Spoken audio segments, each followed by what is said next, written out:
Olá, amigos, mais um Direito e Cidadania, continuando na nossa série da proteção e garantia dos portadores de deficiência, e seguindo a nossa série do autista. A gente trouxe as nossas duas especialistas, que teve um sucesso grande de audiência, o pessoal pediu, e o nosso tema de hoje vai ser autismo. O autismo e inclusão escolar. São os direitos e desafios e estratégias de apoio para os autistas.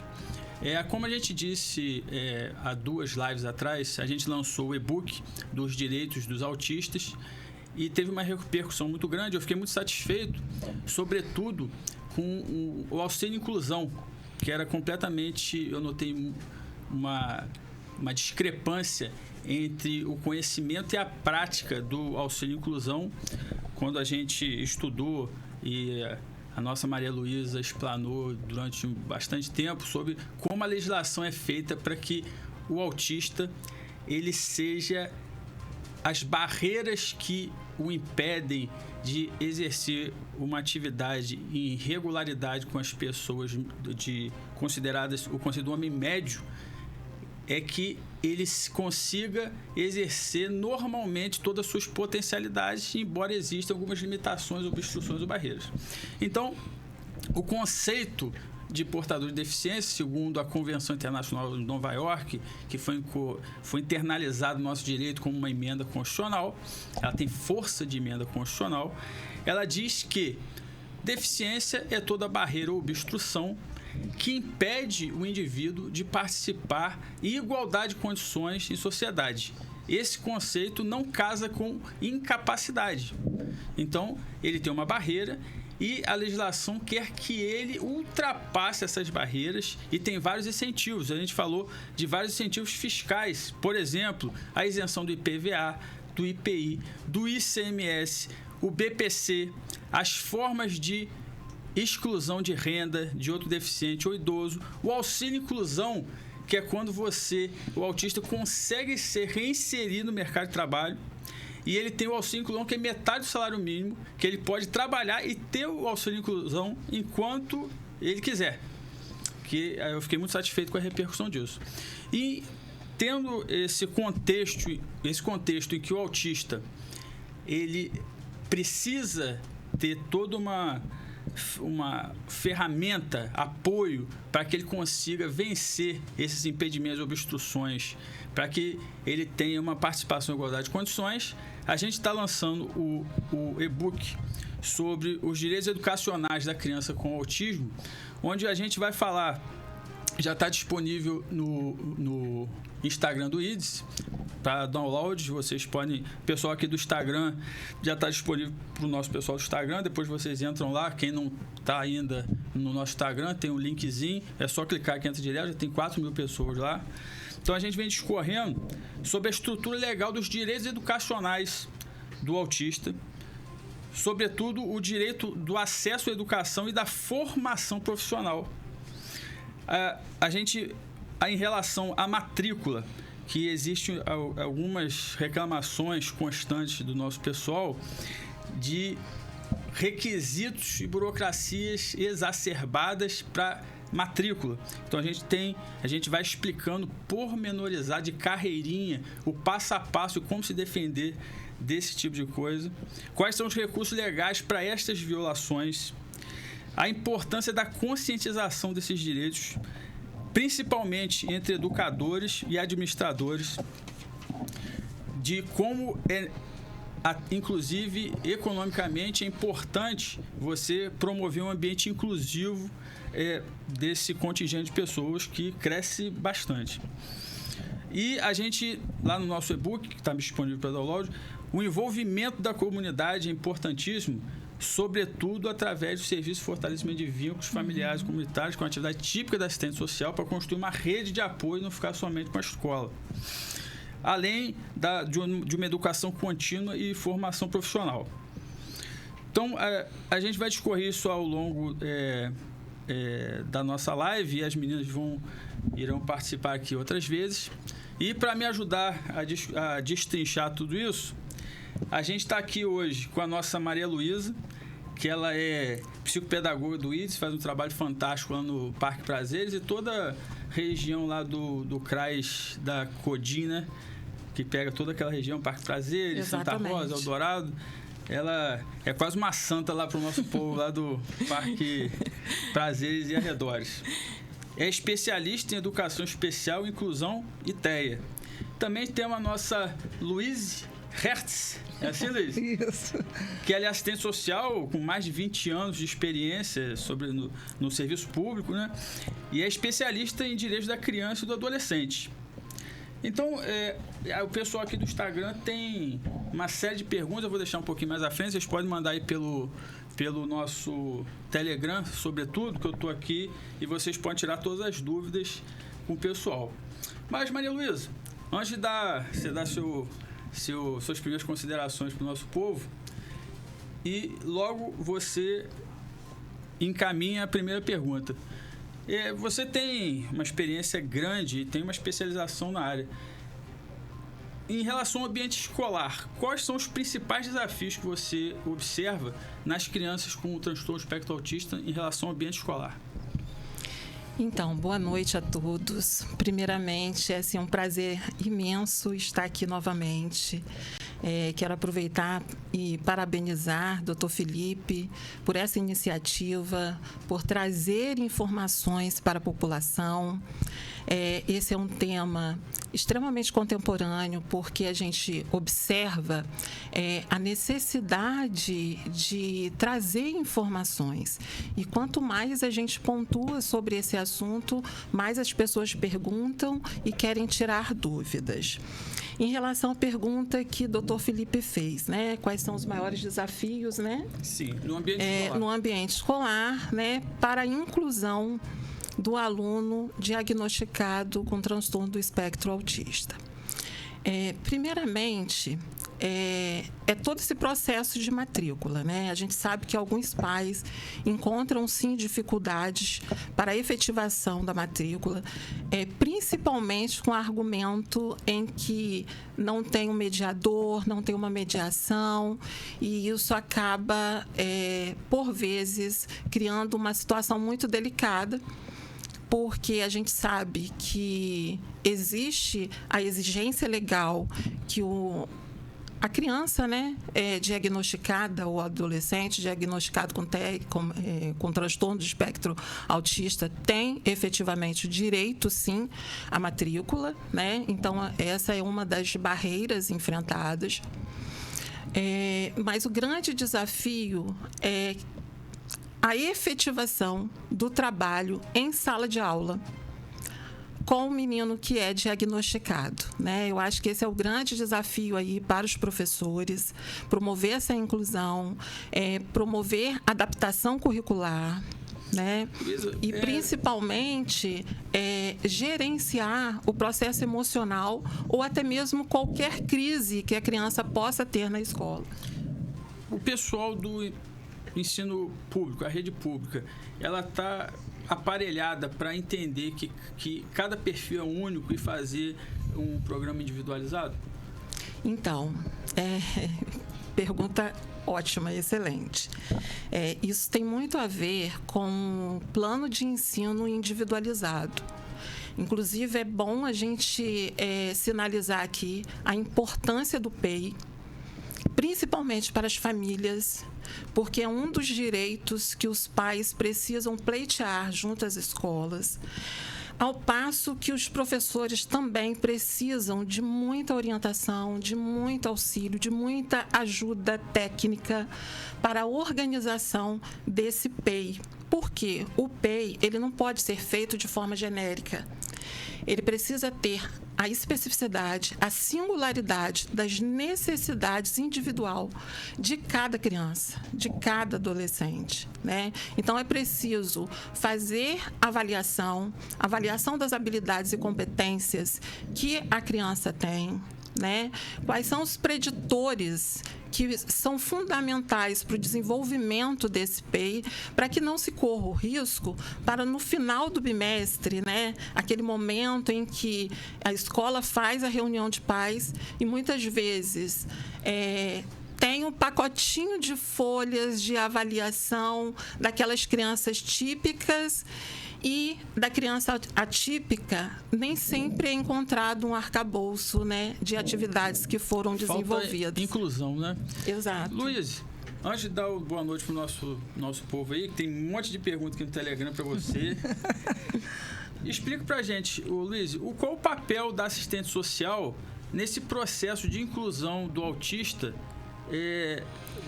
no procedimento, no trâmite escolar? Boa noite a todos. Agradeço o convite especial, né, que não tinha como recusar. O papel do assistente social em si... Dá um abraço para Jerusa lá. Não pode esquecer não. Né? Nossa chefinha. O papel do assistente social nesse contexto, da política de assistência também, ampliando, né, essa discussão, é a garantia desses direitos, né? A defesa da garantia desses direitos, a socialização de informações, né? O empoderamento dessas famílias, porque a partir do momento que essas famílias tomam conhecimento dos seus direitos, elas conseguem se empoderar e lutar pelo que precisa ser cumprido perante a lei, né? Luiz, você falou aí que tem vários direitos que as famílias têm, e o e-book nosso é para isso. Sim. Que as famílias têm que ter e se empoderar desses direitos e garantias. O serviço social, ele se presta a mediar esse conflito que existe entre as famílias e as instituições? Sim, o serviço social está na garantia dessa mediação também, né? Na perspectiva dessa socialização de informações, na perspectiva de buscar garantir de direitos através de encaminhamentos, de fazer uso da rede protetiva, né? De fazer com que a proteção social básica possa fazer cumprir os direitos, né, dessas famílias, né? Então, por exemplo, Luiz, vamos dizer que você seja uma assistente social do serviço público. E algum familiar aí vai fazer uma matrícula na escola e o diretor fala, olha, já tem tantos autistas ou tantos portadores de deficiência na minha pré-matrícula e eu me recuso.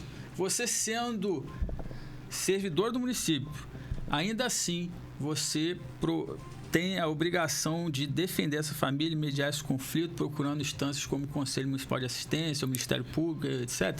Exatamente. A importância do empoderamento dessa família é fundamental nesses momentos de busca de garantia de direitos, porque, na verdade, é discriminatório, né? É ilegal a escola se recusar a fazer matrícula pelo número, já um número significativo de crianças, né, com deficiência, seja lá qual for, e o autismo especial que a gente está discutindo. Então, é importante a família ter a consciência, né, e a informação dos procedimentos que ela precisa tomar frente à escola, junto à escola, né?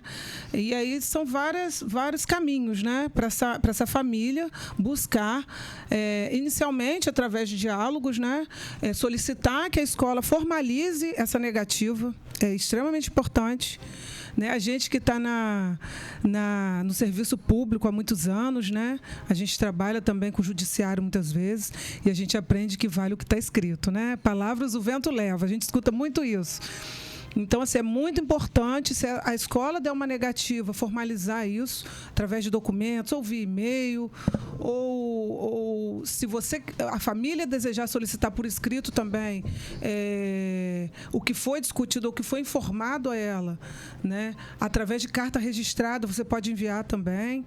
Então, o serviço social, o pessoal pode procurar o serviço social para mediar esse conflito entre a instituição e a família. Exatamente. A família precisa dessas informações para agir, né? Para agir e garantir esse direito. E a escola precisa dessa justificativa, né?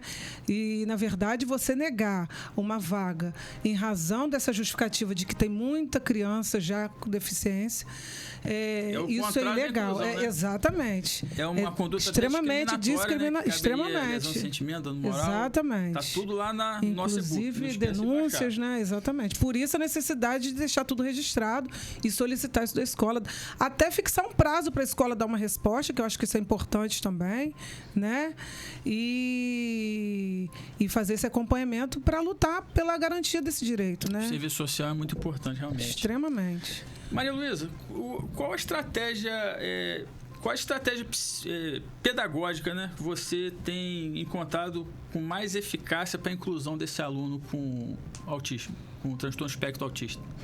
Então, as estratégias, elas precisam ser muito bem pensadas e organizadas, principalmente para serem incluídas no PEI, como eu estava colocando. Então, existem programas de ensino, como, por exemplo, o PIAC, que é um programa que tem várias alternativas, várias dinâmicas, né, que pode favorecer o desenvolvimento da criança, tanto na questão da linguagem, né, como também no aspecto da escrita. Então, é preciso que a escola tenha uma organização estratégica que dê condições ao professor para elaborar e pensar um plano de ensino que seja efetivo, que seja funcional para a prática. Não adianta pensar em estratégias mirabolantes ou estratégias que não promovam a inclusão do aluno, né? Então, às vezes, em questões simples e práticas na sala de aula, e aí eu acredito no processo de inclusão, quando as estratégias são direcionadas para atender a toda uma turma, mas com uma intencionalidade, né, de incluir o aluno especial, é nesse tipo de inclusão que eu acredito, né? Vou dar um exemplo prático. Se o professor, por exemplo, ele vai distribuir as folhinhas, né? As crianças adoram receber folhinhas. O professor vai distribuir as folhinhas, né, para a turma toda. Se, ao invés dele simplesmente só entregar e colocar as folhinhas em cima da mesa, se ele começar a nomear, chamar, né, fazer a chamada de aluno por aluno, em algum momento ele vai estar chamando o aluno especial para estabelecer ali a troca de olhares, para estabelecer ali a sustentação do olhar, né? Porque o aluno autista, ele tem dificuldade na sustentação do olhar e na socialização. Então, são estratégias simples que precisam ser pensadas, né? Assim como outras que precisam também de procedimentos metodológicos que favoreçam o desenvolvimento da criança autista. O Robertinho da aldeia está falando que eu estou igual o Faustão Preto, que eu não deixo as meninas falar. Calma. Eu só Calma que eu vou deixar falar. A fala de Maria Luísa. Rapidinho, só mandar um abraço para Manu Ramos, nossa craque, que é do Serviço Social também. Uma professora, obrigada, pesquisadora, muito técnica, a gente tem muito orgulho dela. Mandar um abraço para Manu. E o Robertinho, que falou aí que eu estou igual o Faustão Preto, que eu não deixo as meninas falarem, ele está perguntando aí, Maria Luísa, o que seria a questão pedagógica da estratégia ABA. A ciência ABA. A ciência ABA, ela traz a questão da análise do comportamento. É extremamente importante, fundamental, né, para o trabalho, tanto na sala de aula quanto na sala de recursos multifuncionais, né? A especialização, na maioria das vezes, ela é cobrada pelo professor da sala de recursos, porque é o professor que vai dispensar maior tempo, né, de atenção a essas crianças e também uma articulação com a professora na sala de aula. E aí é muito importante que a escola entenda que esse aluno não é o aluno da sala de recursos, é o aluno da escola. Para isso, o atendimento educacional especializado, ele tem um caráter complementar e suplementar, né? O complementar é para as crianças que têm algum déficit cognitivo. E suplementar é para aquelas crianças que têm altas habilidades. Então, a partir do momento que a escola tem uma organização e trabalha com a ciência ABA, né, ela vai trabalhar com a análise do comportamento. Como que vai ser essa análise do comportamento? Partindo da observação, né, de quais são as preferências dos alunos autistas, ou seja, aquilo que eles têm habilidades, ou, de repente, se eles gostam mais de algum brinquedo ou algum procedimento metodológico. E aí o professor, tanto da sala de recursos quanto da sala de aula, vão analisar o comportamento dessa criança interagindo com esses recursos. Agora, um dado importante. A gente precisa entender a ciência ABA através do registro de dados. Porque não basta traçar objetivos isolados, sem muita fundamentação. Exemplo, se no PEI é colocado lá na proposta da ciência ABA, observar a postura comportamental do aluno através da socialização. É um objetivo que não traz a especificidade do como vai ser feito, né? É preciso trazer ali informações, se essa observação vai ser durante a semana, se vai ser em 2 dias, se a criança reagiu, se não reagiu, e quantificar o percentual de avanço que essa criança teve. Porque se a gente não tiver um direcionamento, né, de observar o comportamento através da análise de cognição social, isso também é extremamente importante, então, tá? A terapia ABA é importantíssima, né? Lembrando, gente, que a terapia ABA, ela é um procedimento obrigatório na ANS, um procedimento suplementar da ANS, e caso você tenha prescrição médica da terapia ABA, sendo pelo SUS ou o indivíduo que tem algum plano de saúde e for negado por um dos dois, você pode compelir ou ente público ou privado a fazer através do Poder Judiciário.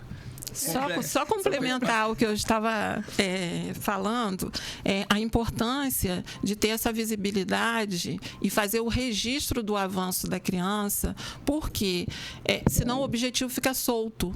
E aí, ao final do bimestre, não tem como quantificar e qualificar a evolução da criança autista, considerando que através do currículo, né, através dos conteúdos, as crianças típicas vão ter o desenvolvimento delas de acordo com as habilidades e competências.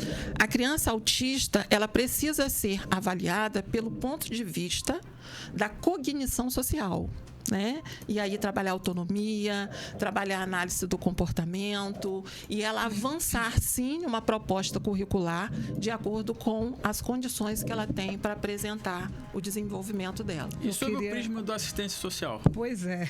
Eu queria complementar e reiterar também o que Maria Luísa colocou sobre o PEI, a importância da escola elaborar, né, esse plano. A importância da família cobrar isso da escola também, porque a gente sabe que tem escola que não faz esse protocolo.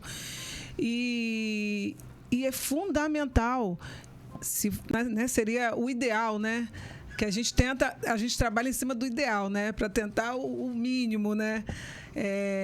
Seria fundamental e ideal que a família participasse da construção desse PEI.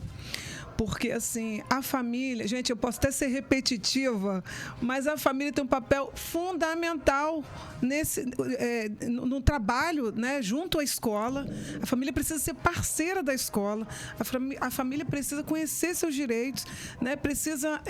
Ela é fundamental para levar informação em relação às terapias, em relação ao acompanhamento, o andamento, como esse filho está em casa, né? Como tem sido as respostas, emitir relatório dos próprios profissionais, né? Fazer solicitação para que haja uma complementação desse trabalho, né? Perfeito. E evolução, né? Porque a ideia é essa, ele evoluir, ser incluído, né? Você falou da questão da sociedade, da família, para a questão da inclusão. A Maria Luísa falou você falou antes do serviço de fortalecimento de vínculo, a importância de construir uma rede e tal. A lei Berenice Piaia, que ela reconhece o indivíduo com transtorno espectro autista como deficiente para qualquer fim. Sim. Aí, qualquer fim é vaga em concurso público, isenção de CMS, IPI, IPVA, que o pessoal não tem pedido. Você que tem filho com espectro autista, tem um carro para levar, pede isenção de IPVA, que é obrigatório. Como tu avalia, sob o prisma da assistência social, um vertente da Lei Berenice Piaia em relação ao acompanhamento especializado no ambiente escolar? Então, essa lei, ela foi um marco, né? Porque ela cria a Política Nacional de Proteção, né, dos Direitos da Pessoa com TEA. Ela é o primeiro momento que se institui o autismo como deficiência, né, perante a lei, isso é bom deixar claro. Né? Porque a deficiência, o conceito de deficiência hoje, como o doutor Felipe muito bem colocou no início, né, na abertura aqui desse momento nosso, ela está para além do que é visto, né? A deficiência no nosso olhar, a deficiência física, visual, né?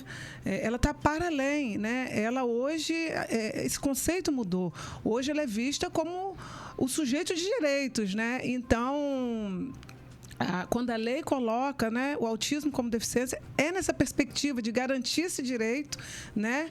A gente sabe que o autismo é um transtorno, né? Então, é muito nessa perspectiva.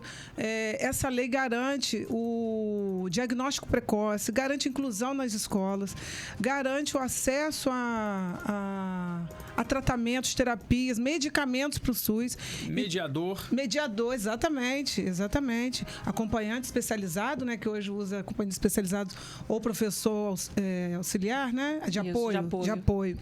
Então, assim, e aí, posteriormente, doutor Felipe, eu acho que é válido a gente citar aqui que 3 anos depois, em 2015, vem o Estatuto, né, da Pessoa com Deficiência, que reforça esse reconhecimento do autismo como deficiência, mas na perspectiva de sujeito de direito, para garantir esses acessos, né? Eu acho que a gente não precisaria nem de lei, né? Mas, infelizmente, é necessário instituir leis para que a gente possa realmente efetivar o acesso a direitos, né? Enfim. Luiz, abrindo perguntas aqui para os nossos ouvintes, principalmente pelo Telegram, eu estou aqui com vocês. O Robertinho Almeida lá, que falou que eu sou o Faustão Preto, sim. perguntou para você mesmo, Luiz. O meu sobrinho estuda uma escola X, particular aqui, que eu não vou falar, né? Sim. E ele está exigindo que os pais paguem um mediador particular por fora. Aí está me perguntando para você se isso é legal e se eles devem arcar com o custo desse profissional. De forma nenhuma, isso é completamente ilegal. Quem tem que garantir esse mediador, né, o acompanhante especializado, é a escola. Inclusive, eu oriento, né, que essa família faça uma solicitação por escrito, né, já que houve essa conversa. Você pode fazer também uma solicitação por escrito e estabelecer um prazo de talvez 10 dias, 30 dias no máximo, de 15 a 30 dias. Eu acho que é o suficiente, 10 dias é pouco. De 15 a 30 dias para que a escola tome providências, né? E acompanhe. Caso haja uma negativa, é importante fazer a comunicação na Secretaria de Educação. A família também pode acionar o Ministério Público, né? E em casos mais urgentes, né, a família também pode acionar um advogado, né, caso... Se você pensar essa situação, ela obsta o acesso à educação, né? Exatamente. Porque o Estatuto da Pessoa com Deficiência, A escola jamais pode exigir isso. Sim. Ele tem o fim de desobstruir as barreiras através de vários incentivos e a colaboração de todos os entes, inclusive dos entes públicos e privados e tal. Então, quando você, para desobstruir essas barreiras, você dá uma gama multifuncional, de multidisciplinar para que esse autista tenha condição de ter uma formação, inclusive profissional, Sim. se você embutir esse custo, Nossa. além dele, você está obstruindo, você está vilipendiando, você está impedindo o acesso à educação, que é um direito fundamental. Isso é dever da Então, escola. Além de ilegal, é inconstitucional. Exatamente. Então, você deve ajuizar uma ação urgentemente, inclusive dando moral pela lesão de sentimento Também, que você exatamente. teve, e etc e tal. E a Ana Carolina Silva, do Parque São José... eu acho que é São José que ela quer dizer. Para Maria Luísa. Maria Luísa, meu filho tem 7 anos, foi diagnosticado com TEA recentemente e tem dificuldade com barulho na escola. Como você orienta os professores para lidar com essa sensibilidade? Eu imagino que é sensibilidade sensorial. Isso? Sim, exato. Então, hoje a gente já tem algumas orientações. Inclusive, eu gostaria de destacar aqui o parecer número 50, que é o parecer do Conselho Nacional de Educação, que traz algumas diretrizes e orientações às escolas nas questões específicas do trabalho em sala de aula com TEA. Né? E se tratando das dificuldades que ele tem, né, nessa questão sensorial, com barulho, é preciso que a escola se organize de modo em que essa criança não sofra prejuízos, né? Porque às vezes são esses pequenos detalhes que a escola precisa ter uma visibilidade, que isso pode acabar, inclusive, sendo um antecedente para desencadear uma crise. Né? Então, a gente tem hoje algumas escolas que já estão à frente, né, organizando salas de estabilização comportamental. Né? Então, se a professora percebeu que tem alguma situação, alguns sintomas que está incomodando a criança com TEA, é bom que a escola tenha tanto o recurso físico quanto o recurso metodológico para, nesse momento, acolher essa criança. E trabalhar didaticamente, né, de modo que ela não sofra esse prejuízo. Aí eu volto na questão do PEI novamente, né? Porque, como a Luísa estava colocando, a importância das terapias. E eu tenho observado muito nas escolas, inclusive hoje eu fiz uma visita em uma escola que eu até observei isso. Os PEIs, eu tenho percebido muito a ausência de protocolo de conduta. Porque o protocolo de conduta é uma das partes fundamentais para o PEI. É a parte onde a família vai dizer o que incomoda a criança. É a parte em que os pais vão dizer se essa criança tem alergia a algum medicamento, como que essa criança apresenta sintomas, se ela quer ir no banheiro e ela é não verbal. Se a criança passa mal na escola, quais são os procedimentos que a escola precisa fazer para socorrer essa criança. Às vezes, o telefone que tem na escola nem sempre consegue falar com o pai imediatamente. E aí, o que a escola vai fazer? Ou, se a criança tem um mediador, o mediador não vai trabalhar naquele dia. Às vezes a escola liga e fala: não pode trazer o seu filho hoje porque o mediador não veio trabalhar. Aí é preciso que no PEI também esteja todas as informações, todas as dinâmicas. No PEI que vai escrever o apoio especializado. Exato. Né? É um documento vivo, favorável para atender essa criança, porque se tiver tudo ali no PEI, outro mediador da escola pode acompanhar essa criança sem que ela precise faltar. Perfeito. Antes de mandar um abraço aí para Adriana, para Morgana. Adriana Costa. Só mais um pouquinho. Deane, Caetano, pessoal que passou e todo mundo, viu, gente? Obrigado aí pela audiência, pessoal do Telegram. Em relação a Maria Luísa estava falando sobre o apoio especializado, e vai no encontro aí do que o Paulo Henrique Gomes, de Goitacás, perguntou para você, Luísa. O filho dele passou do ensino fundamental para o médio. E ele, como que ele pode garantir, vê se é isso aí, Henrique, você manda de novo aqui se não foi isso aí que você quis dizer, o filho dele passou para o ensino fundamental para o médio, como ele pode garantir a continuidade do apoio especializado nessa transição entre o fundamental e o médio? Na verdade, via solicitação da escola, né? É necessário um laudo médico para isso, né? E a escola disponibilizar esse acompanhante especializado.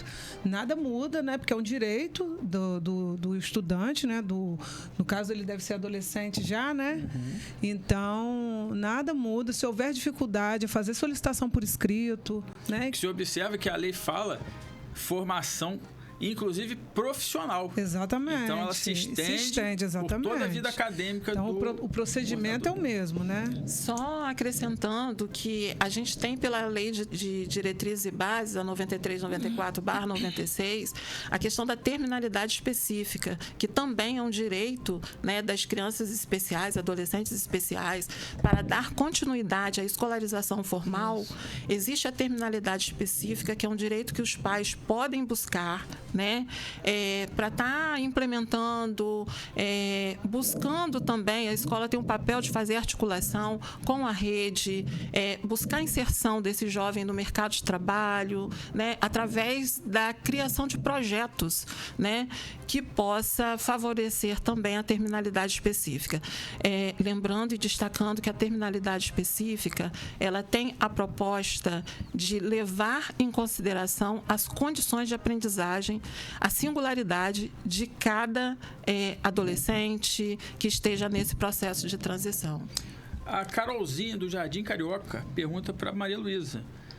Maria Luísa, o meu filho tem pouco interesse em interagir com os colegas. Como que ela pode trabalhar a socialização dessa criança junto aos colegas? Então, eu gosto muito de trabalhar com literatura. Primeiro que a literatura traz o lúdico, né? A importância dos pais nesse processo de interação é muito grande, né? Porque, por exemplo, se a mãe em casa, né, busca um livro de literatura, inclusive que fale... a socialização. Desculpa. Perdão. Inclusive que fale sobre essa questão da socialização, de construir amigos, né? É um caminho para, através do lúdico, trabalhar a socialização, né?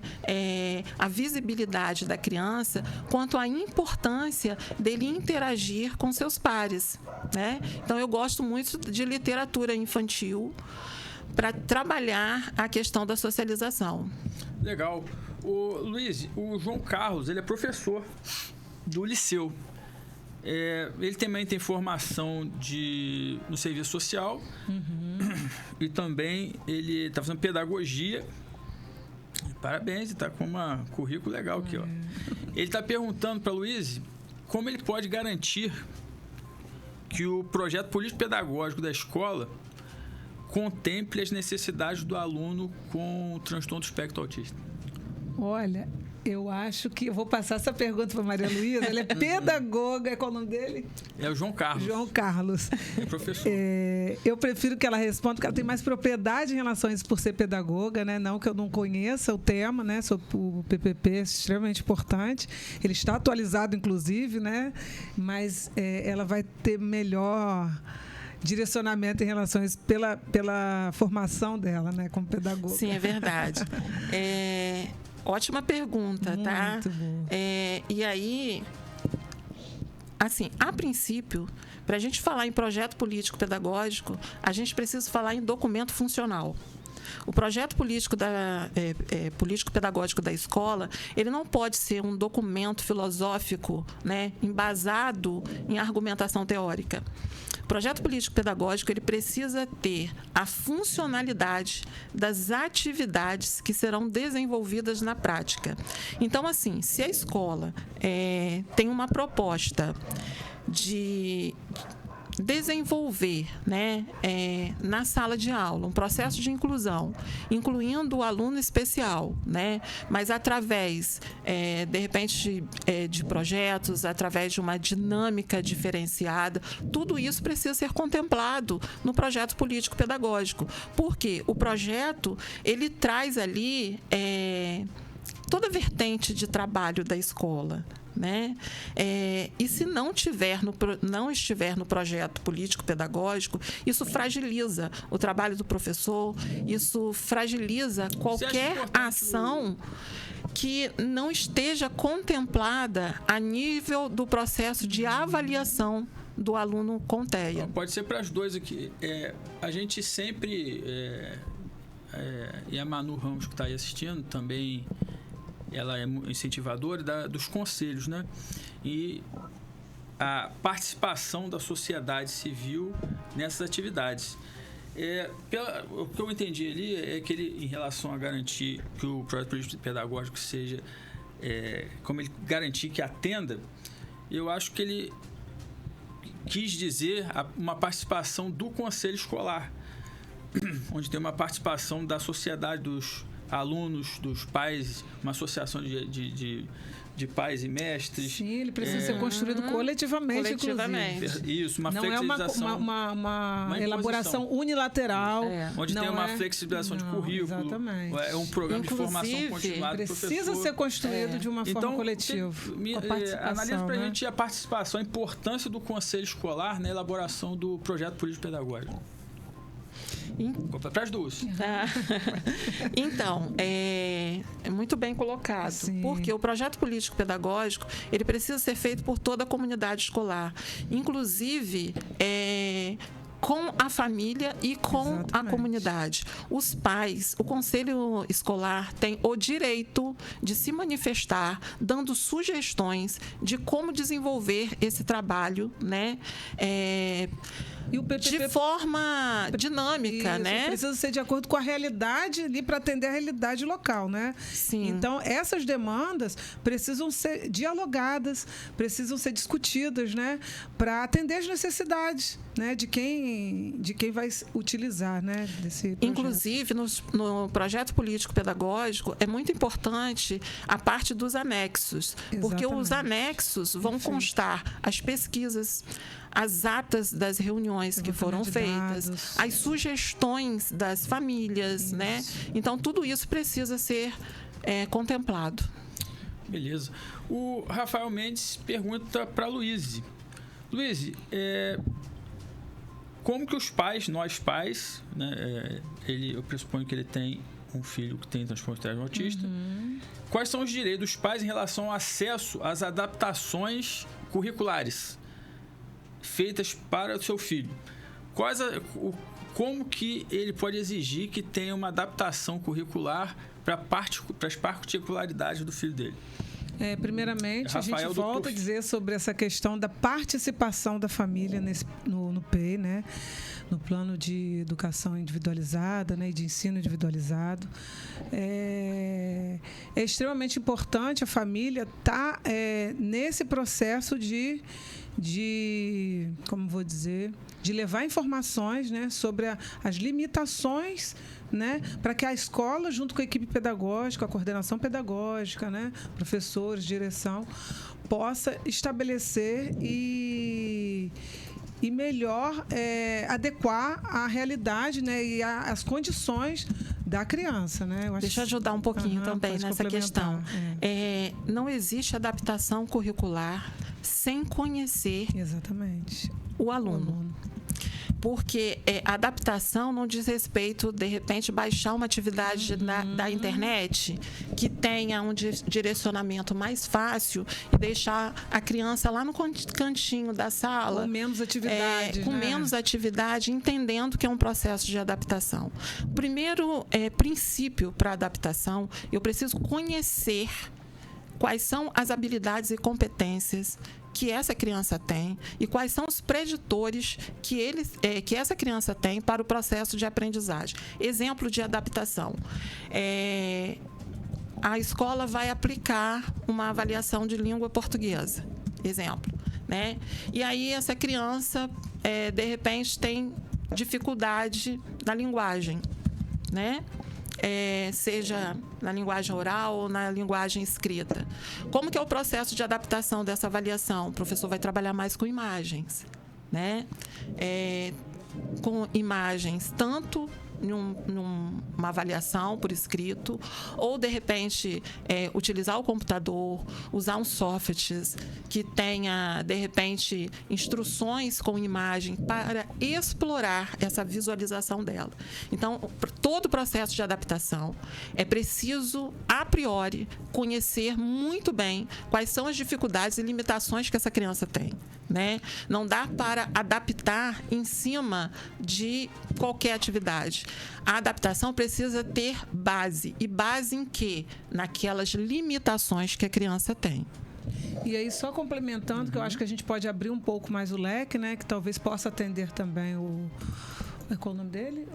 Deixa eu subir não, aqui. não, mas tudo bem. O João, né?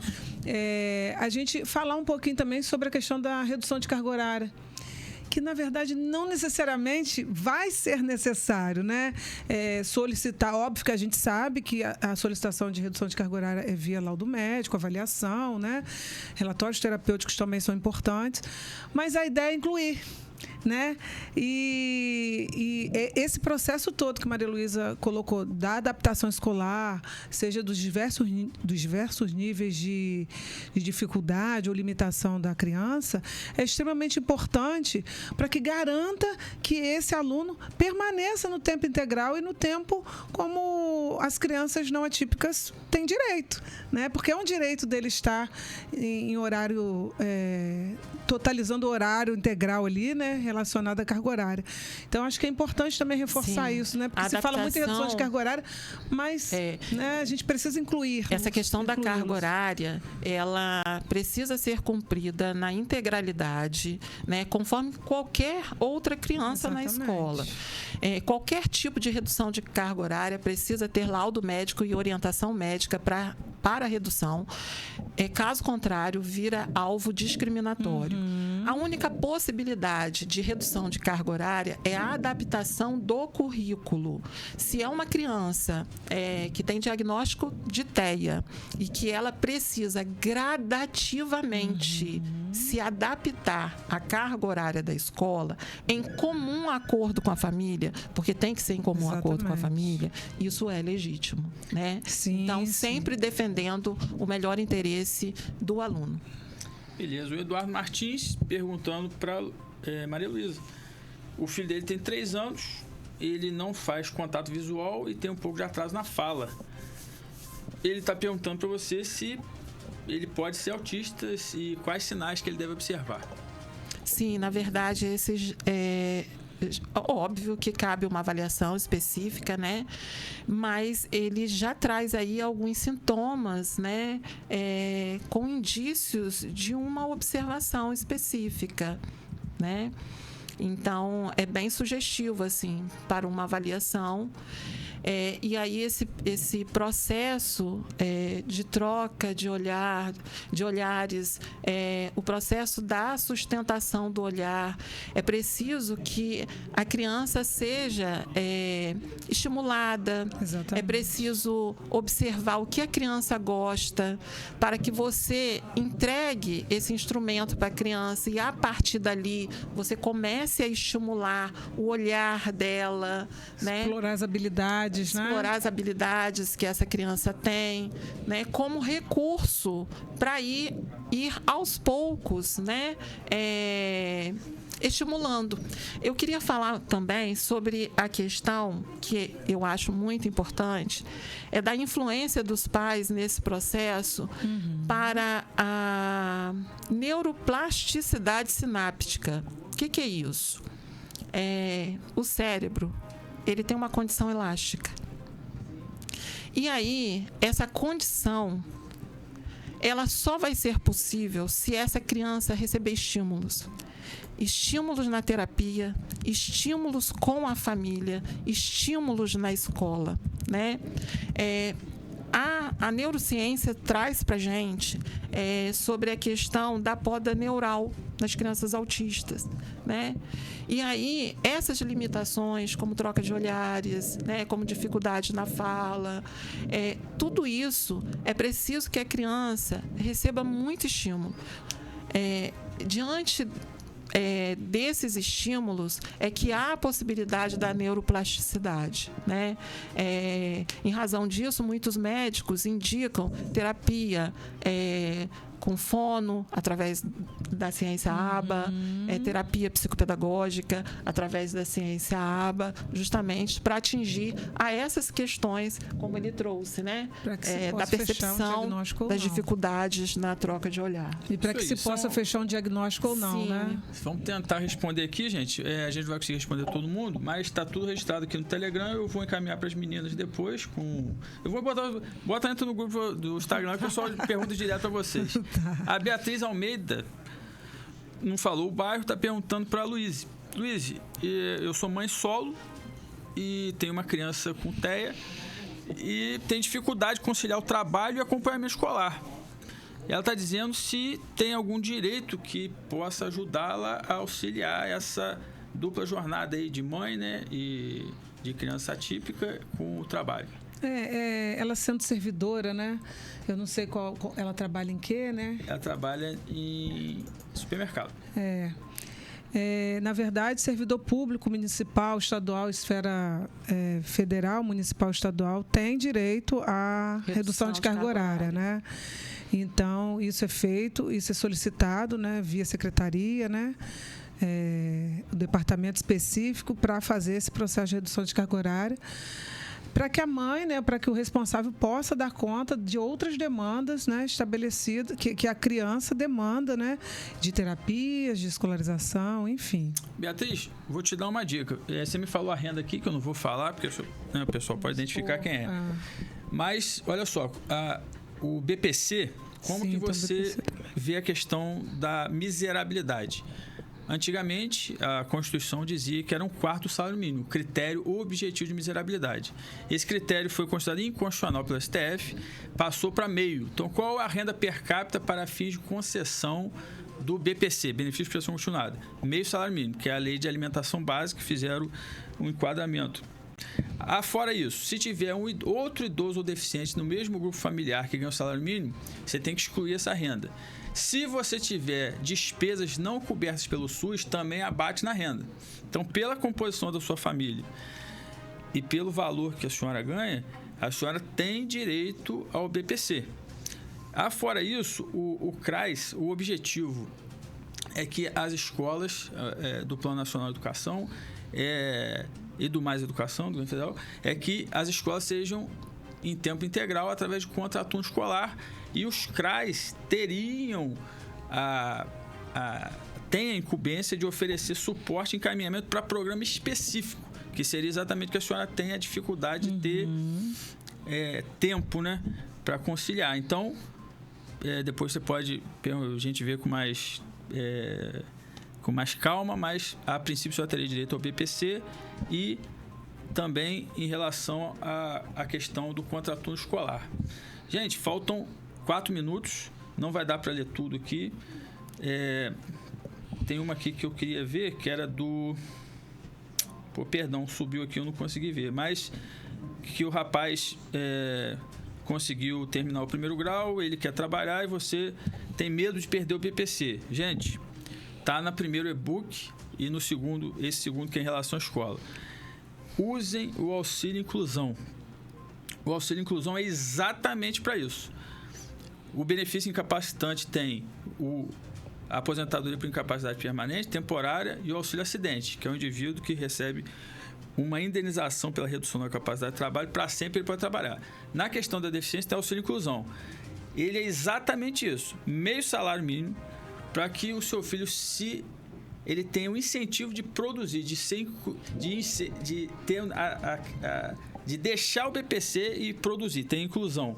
Então, suspende o BPC, pede o auxílio inclusão, meio salário mínimo e assina a carteira do rapaz. Gente, foi um prazer. O conhecimento enciclopédico das duas aqui vão ter que voltar, não é muita coisa, não dá para falar, a gente falou pouquíssima coisa, passou muito rápido. Foi rápido, já né? acabou. O pessoal falou aí que eu sou igual o Faustão, que eu fico interrompendo, mas o tempo é curto. Obrigado às duas aí, a nossa audiência, é sempre um prazer. Luísa, considerações finais. Eu gostaria de disponibilizar a informação do meu Instagram, né? Maria Luísa, psicopedagoga. Se vocês quiserem enviar alguma pergunta e depois eu posso estar respondendo para vocês, tá? E agradecer pela oportunidade de estar aqui fazendo essas trocas, né? E espero ter contribuído aqui de modo que vocês possam fazer a apreensão, né, desses conhecimentos e efetivá-los na prática. A Dani está dizendo que Maria Luísa é uma profissional maravilhosa, trabalha com amor. Exatamente. Verdade. Obrigada, Deane é uma querida. Considerações finais. Gostaria de agradecer, né, a oportunidade de da gente estar fazendo essa troca, né? É muito importante esse momento de discussão e de troca de informações, socialização de informações. Também vou deixar meu Instagram, né, @LuizeHertz, como está aí no visor, né? E pode mandar um direct, né? A gente pode dar um suporte, né? Orientar em relação à rede protetiva, a tudo que é possível de garantir direitos, né? Estamos aí para isso.